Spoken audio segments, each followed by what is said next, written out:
3. Information.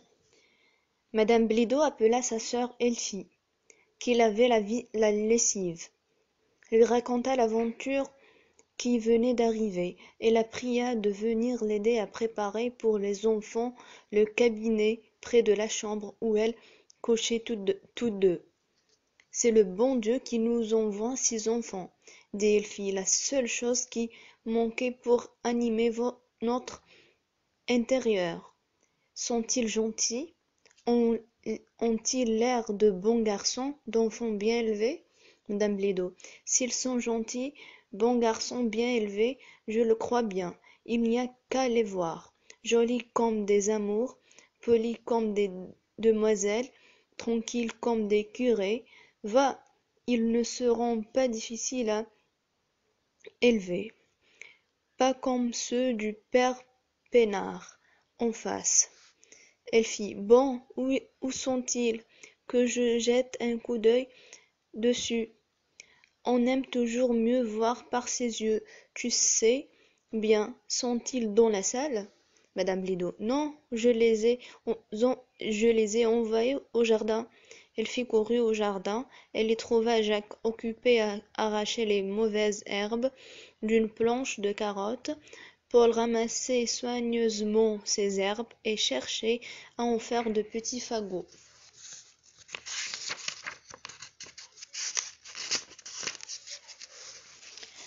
Au bruit que fit Elfie, les enfants tournèrent la tête et montrèrent leurs jolis visages, doux et riants. Jacques, voyant qu'Elfie les regardait sans mot dire, se releva et la regarda aussi d'un air inquiet. Jacques. Ce n'est pas mal, n'est-ce pas, madame, ce que nous faisons, Paul et moi? Vous n'êtes pas fâchés contre nous? Ce n'est pas la faute de Paul, c'est moi qui lui ai dit de s'amuser à boteler l'herbe que j'arrache. Elfie. Pas de mal du tout, mon petit, je ne suis pas fâchée.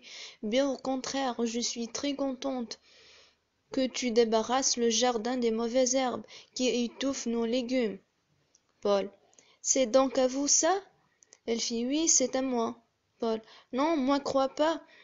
C'est pas à vous, c'est à la dame de la cuisine qui donne du bon fricot. Moi veux pas qu'on lui prenne son jardin. Elfie. Ha ha ha. Est-il drôle ce petit? Et comment m'empêcherais-tu de prendre les légumes du jardin? Paul. Moi prendrai un gros bâton, puis moi dirai à Jacques de m'aider à chasser vous. Et voilà. Elfie se précipita sur Paul, le saisit, l'enleva, l'embrassa 3 ou 4 fois, et le remit à terre, avant qu'il fût revenu de sa surprise et avant que Jacques eût le temps de faire un mouvement pour secourir son frère. Je suis la sœur de la dame, au bon fricot, s'écria Elfie, en riant, et je demeure avec elle. C'est pour cela que son jardin est aussi le mien. Tant mieux, s'écria Jacques, vous avez l'air aussi bon que la dame. Je voudrais bien que monsieur Moutier, qui est si bon, restât toujours ici. Elfie. Il ne peut pas rester, mais il vous laisserait chez nous, et nous vous soignerons bien, et nous vous aimerons bien si vous êtes sage et bon. Jacques ne répondit pas. Il baissa la tête, devint très rouge, et 2 larmes roulèrent le long de ses pauvres petits joues. Elfie. Pourquoi pleures-tu, mon petit Jacques? Est-ce que tu es fâché de rester avec ma sœur et avec moi? Jacques. Oh non, au contraire, mais je suis fâché que monsieur Moutier s'en aille. Il a été si bon pour Paul et pour moi. Elfie. Il reviendra, sois tranquille. Et puis il ne va pas partir aujourd'hui, tu vas le voir tout à l'heure. Le petit Jacques essuya ses yeux du rêve de sa main, reprit son air animé et son travail interrompu par Elfie. Capitaine, qui faisait la visite de l'appartement, trouvant la porte du jardin ouverte, entra et s'approcha de Paul.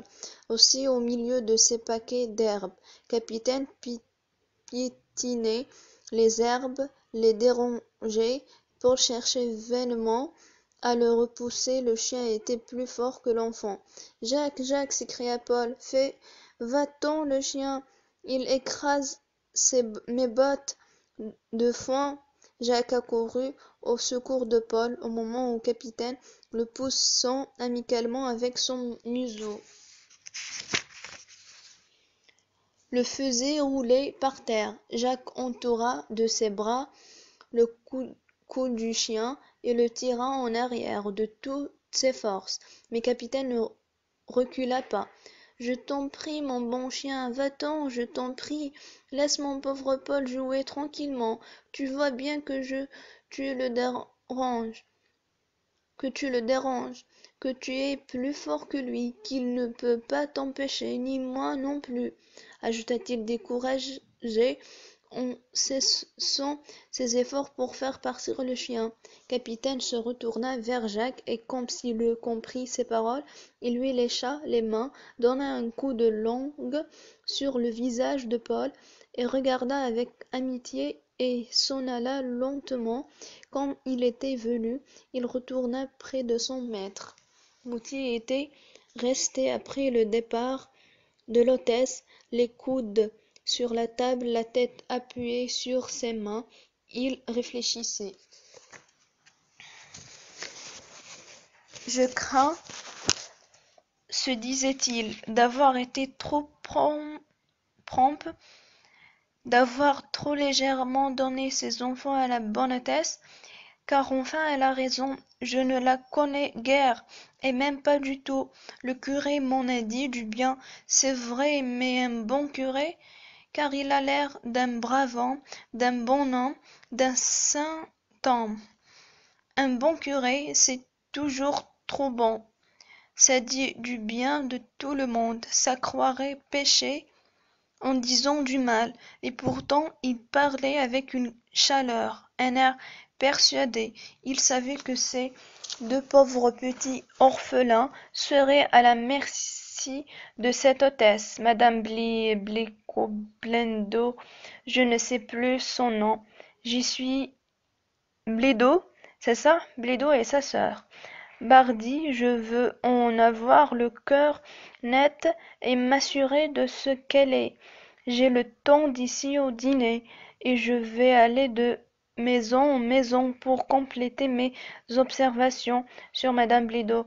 Ces pauvres petits, ils sont si gentils, et Jacques est si bon, ce serait une méchante action que de les placer chez de mauvaises gens, faire leur malheur. Non, non, je ne veux pas en avoir la conscience chargée. » Et Moutier, laissant son petit sac de voyage sur la table, sortit après avoir appelé le capitaine. Il alla d'abord dans la maison à côté chez le boucher. « Faites excuse, monsieur, dit-il en entrant, je viens pour une chose, pour une affaire, c'est-à-dire pas une affaire, mais pour quelque chose comme une affaire, qui n'en est pas une pour vous, ni pour moi non plus, à vrai dire. » Le boucher regardait Moutier d'un air étonné, moitié souriant, moitié inquiet. « Quoi donc? Qu'est-ce que donc? » dit-il enfin.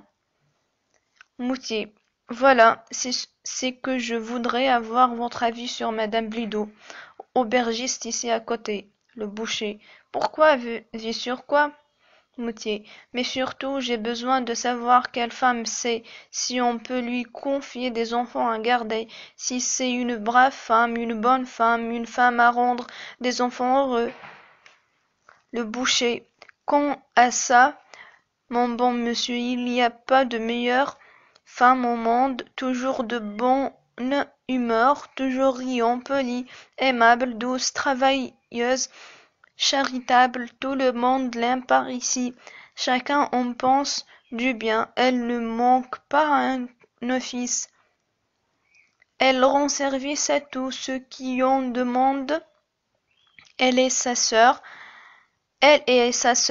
ce sont les perles du pays. Demandez à monsieur le curé, il vous en dira long sur elles, et tout bon car il les connaît depuis leur naissance, et il n'a jamais eu un reproche à leur faire. Moutier. Moutier, ça suffit, grand merci, monsieur, et pardon de l'indiscrétion.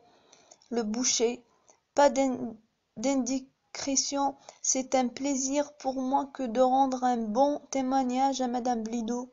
Moutier salua, sortit et alla à 2 portes plus loin chez le boulanger.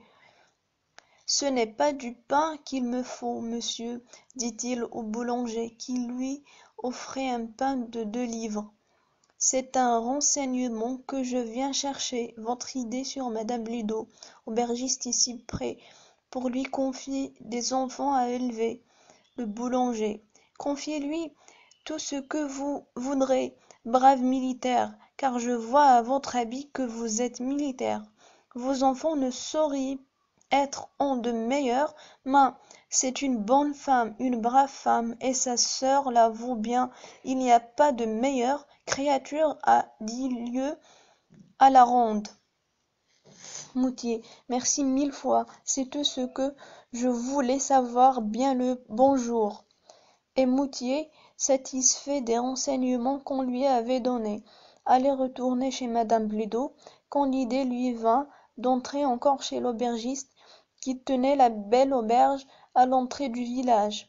Encore celui-là, pensa-t-il, ce sera le dernier, et si cet homme ne m'en dit pas de mal, je pourrai être tranquille, car il me semble méchant, et son témoignage ne pourra pas me laisser de doute sur le bonheur de mes mioches. L'aubergiste était à sa porte, il vit venir Moutier et le reconnut au premier coup d'œil. D'abord il fronça ses gros sourcils, puis le voyant approcher, il pensa qu'il revenait lui demander à dîner, et il prit son air le plus gracieux. Entrez, monsieur, donnez-vous la peine d'entrer, je suis tout à votre service. Moutier toucha son képi, entra et eut quelque peine à calmer Capitaine, qui tournait autour de l'aubergiste en le flairant, en grognant et en laissant voir des dents aiguës prêtes à mordre et à déchirer. Ah, se dit Moutier, Capitaine n'y met pas beaucoup de douceur ni de politesse. Il y a quelque chose là-dessous. L'homme est mauvais. Mon chien a du flair. L'aubergiste, inquiet de l'attitude de Capitaine, tournait, changeait de place et lui lançait des regards furieux, auquel Capitaine répondait par un redoublement de grognements. Moutier parvint pourtant à le faire taire et à le faire coucher près de sa chaise. Il fixa sur l'aubergiste des yeux perçants et lui demanda sans autre préambule s'il connaissait madame Blido. Pour ça, non, répondit l'aubergiste d'un air dédaigneux. Je ne fais pas société avec des gens de cette espèce. Elle est donc de la mauvaise espèce? Une femme de rien. Elle et sa sœur sont des piègrièches dont on ne peut pas obtenir une parole, des sottes qui se croient au-dessus de tout, qui ne vont jamais à la danse ni aux fêtes des environs, des orgueilleuses qui restent chez elles ou qui vont se promener sur la route avec des airs de princesses. Il semblait qu'on n'est pas digne de les aborder. Elles crèvèrent plutôt que de vous adresser une bonne parole ou un sourire, des péronnelles qui gâtent le métier, qui vaudent 5 sous ce que je donne pour 10 ou 15. Aussi on a tant pour son argent. Mauvais coucher, mauvais cidre, mauvaise nourriture. Je vous ai bien vu entrer, vous n'y êtes pas resté. Vous avez bien fait. Chez moi, vous trouverez de la différence. Je vais vous servir un dîner soigné. Vous n'en trouverez nulle part un pareil. Il se retourna comme pour chercher quelqu'un et appela d'une voix tonnante. Torchonnet, Où es-tu fourré, mauvais polisson, animal feignant? Voici, monsieur, répondit d'une voix étouffée par la peur un pauvre petit être, maigre, pâle, demi-vêtu de élan, qui sortit de derrière une porte et qui, se redressant promptement, resta demi incliné devant son terrible maître. Pourquoi es-tu ici? Pourquoi n'es-tu pas là à la cuisine? Comment oses-tu venir écouter ce qu'on dit? Réponds, petit drôle, réponds, animal. Chaque réponse était accompagnée d'un coup de pied qui faisait pousser à l'enfant un cri aigu. Il voulut parler, mais ses dents claquaient et il ne put articuler une parole. À la cuisine et demande à ma femme un bon dîner pour monsieur et vite, sans quoi. Il fit un geste dont l'enfant n'attendit pas la fin et courut exécuter les ordres du maître, aussi vite que le lui permettait ses petites jambes et son état de faiblesse. Mouty écoutait et regardait avec indignation. Assez, dit-il en se levant, je ne veux pas de votre dîner. Ce n'est pas pour m'établir chez vous que je suis venu, mais pour avoir des renseignements sur madame Blido. Ce que vous m'avez donné me suffit. Je la tiens pour la meilleure et la plus honnête femme du pays, et c'est à elle que je confierai le trésor que je cherchais à placer. L'aubergiste gonflait de colère à mesure que Mouty parlait, mais lorsqu'il entendit le mot de trésor, sa physionomie changea, son visage de fouine prit une apparence gracieuse, et il voulut arrêter Mouty en lui prenant le bras au mouvement de dégoût que fit Mouty en se dégageant de cette étreinte. Capitaine s'élança sur l'aubergiste, lui fit une morsure à la main, une autre à la jambe, et allait lui sauter à la figure quand Mouty le saisit par son collier et l'entraîna au loin. L'aubergiste montra le poing à Mouty et rentra précipitamment chez lui pour faire panser les morsures du vaillant capitaine. Mouty gronda un peu son pauvre chien de sa vivacité et le ramena à l'ange gardien.